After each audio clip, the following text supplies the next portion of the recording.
We reached out to 20 working and former marine mechanics operating across coastal markets in Florida, the Carolinas, Texas, and along the Gulf.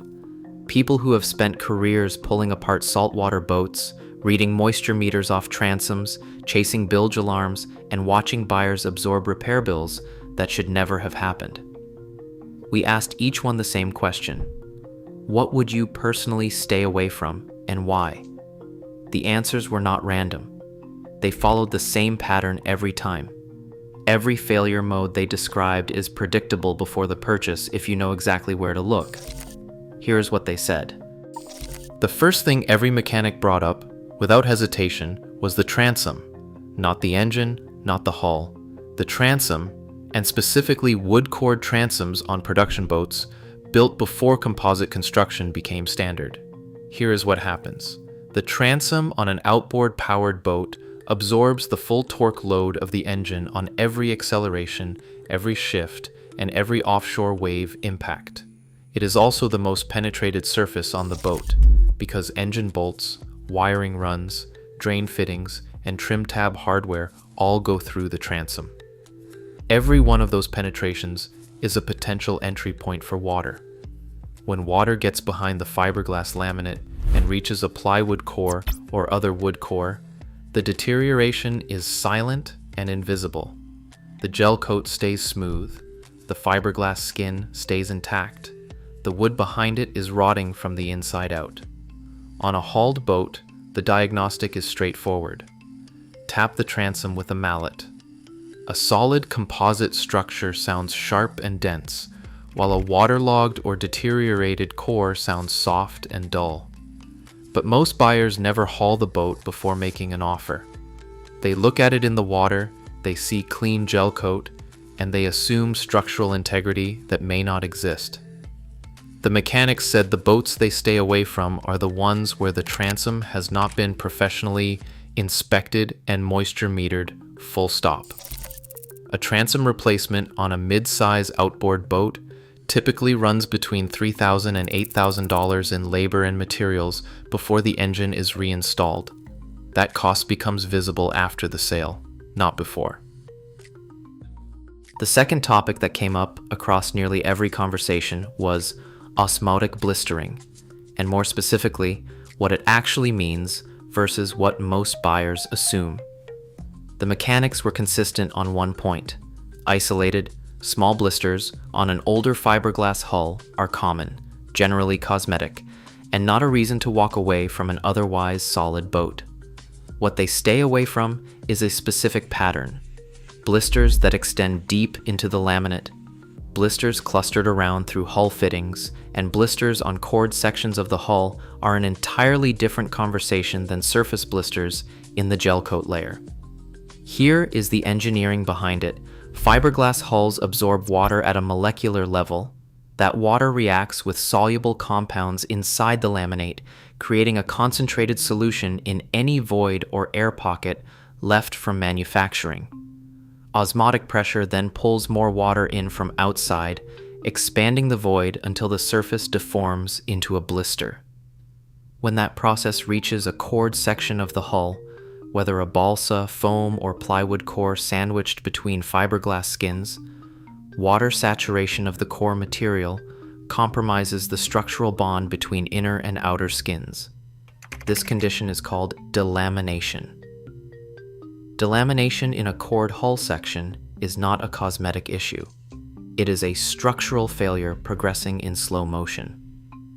The mechanics said the inspection step most buyers skip is running a moisture meter across the full hull bottom before any negotiation. Readings consistently above 15% indicate active water intrusion in the laminate. On a cored hull, that finding requires a professional structural assessment before the purchase moves forward, not a price negotiation. The third failure mode the mechanics described was galvanic corrosion at hardware mounting points, and this one surprised buyers consistently because the damage is completely internal until it is catastrophic. Saltwater is a highly effective electrolyte. When two dissimilar metals are in direct contact and submerged in salt water, an electrochemical reaction begins immediately. The less noble metal corrodes preferentially. In production boat construction, the most common pairing that causes documented field failures is aluminum structural components fastened with stainless steel hardware without adequate isolation between the two. The aluminum corrodes at the contact point while the stainless remains intact. From the outside, the fitting looks fine, the fastener looks fine, the structural material the fastener is mounted into is deteriorating from the contact point outward, invisible behind the gel coat or below the deck liner. The mechanics said the pre-purchase inspection step that reveals this is straightforward. Check every anode on the hull, transom bracket, and drive unit. Anodes are sacrificial metal components, typically zinc or aluminum, designed to corrode first and protect the more valuable metal structures around them. An anode that is more than 50% consumed means the cathodic protection system has been working without replacement for too long. An anode that is completely gone means the protection stopped and whatever metal was connected to that system has been corroding unprotected. The mechanics said a boat where the anodes have been ignored tells them everything they need to know about how that boat was maintained everywhere else they cannot see. The fourth issue came up specifically in the context of which boats they personally would not buy used. Every mechanic who raised this topic said the same thing. Any production boat where the fish box drains, cockpit drains, or live well drains empty into the bilge rather than overboard. This is an installation decision made at the factory, not a maintenance failure by the owner, and it has direct structural consequences. When drains empty into the bilge pump runs constantly to remove the water, which means the bilge is chronically wet. A chronically wet bilge accelerates wood stringer deterioration, corrodes bilge pump electrical connections, and creates the moisture environment where osmotic blistering progresses faster inside the hull than it would otherwise.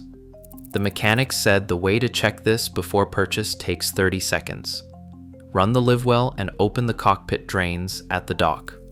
Follow where the water goes. If it goes into the bilge and not overboard, that is a factory installation decision that tells you the boat was not built with long-term saltwater use as the primary engineering priority. Some production builders corrected this on later model years after owner feedback. Earlier production runs of certain center consoles and fish boats from the 1990s through the early 2000s have this issue documented consistently by mechanics who work on them. The fifth issue every mechanic described was the wiring. Specifically, what green oxidation on electrical connectors tells them about everything else on the boat. Saltwater environments attack unprotected electrical connections aggressively. Connectors that were not sealed with dielectric grease at installation begin oxidizing quickly in a marine environment. Green oxidation on a connector is not a cosmetic issue.